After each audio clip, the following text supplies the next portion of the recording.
All right, we've all heard about how most New Year's resolutions don't stick.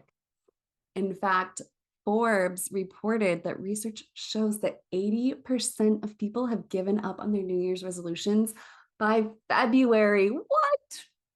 Is that you? It's been me before too. So if it is, do not feel bad. So today I wanted to share with you what I do to get ready for a new year in order to help those goals stick a little bit longer.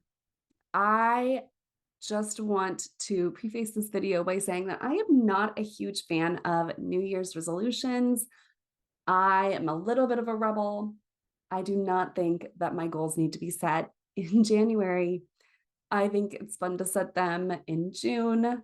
I think it's fun to set them whenever I get a whim for a new thing. That's my Gemini showing. Okay.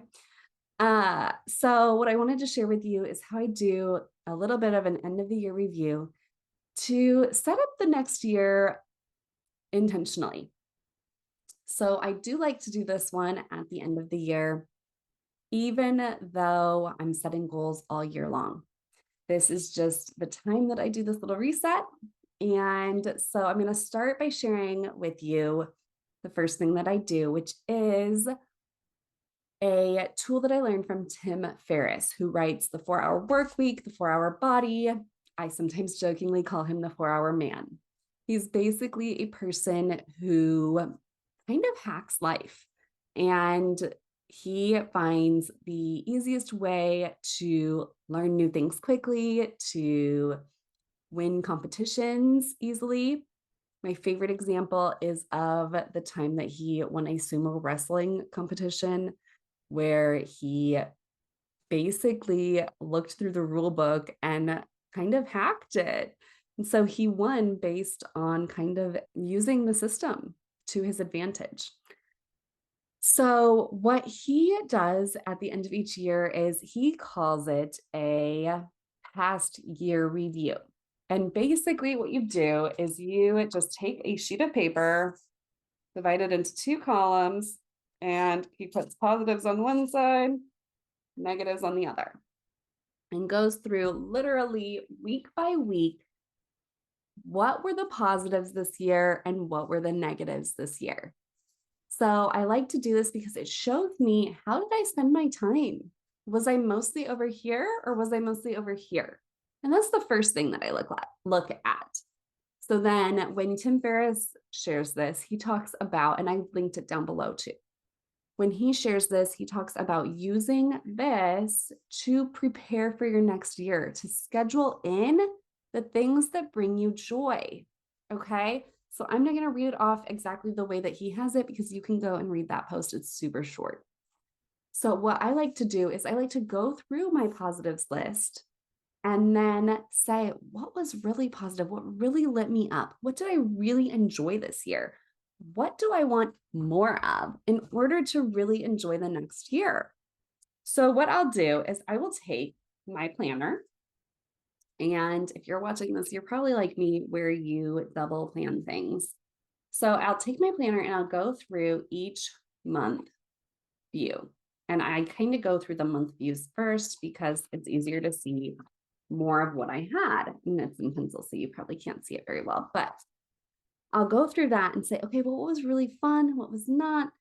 And then I'll look at my calendar online because my Google Calendar has all my appointments, all of the things that may not have been written down in my paper planner. Okay, so then the next thing I do, so I do that, and you can pause the video now if you want to do that. That's great. Otherwise, the next thing that I want to share is there are several ways that people do this, and I don't remember the source of all of these. One of them is the Wheel of Life, and that is looking at several different areas of your life and how you feel about each of those areas. I do this in my week view every week. I go through, and you can kind of see it there, but there's also a link to my planner below. And so it goes through each week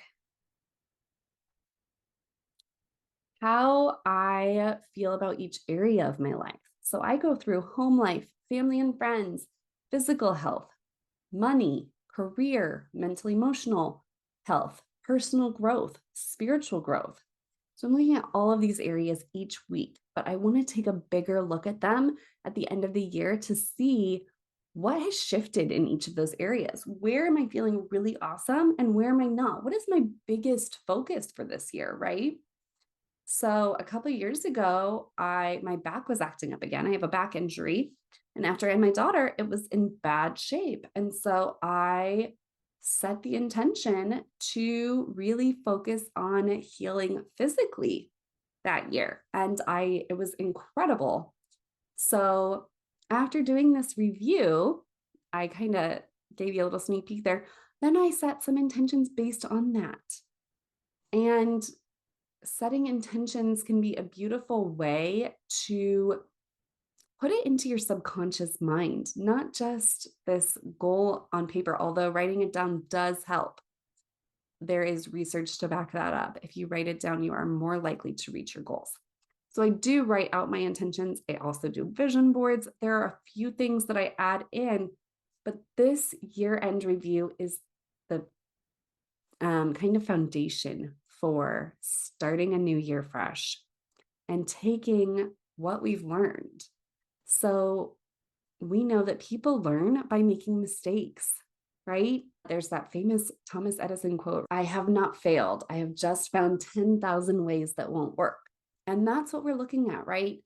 We learn from our mistakes as human beings. And so when we can review the past year and say what worked and what didn't work, right? What we're doing is we're taking a lesson from that year and we're deciding where we want to go with it, what we want to do from here. So, in addition to this, I will drop a link below to my 2023 Intentional Living Day Planner.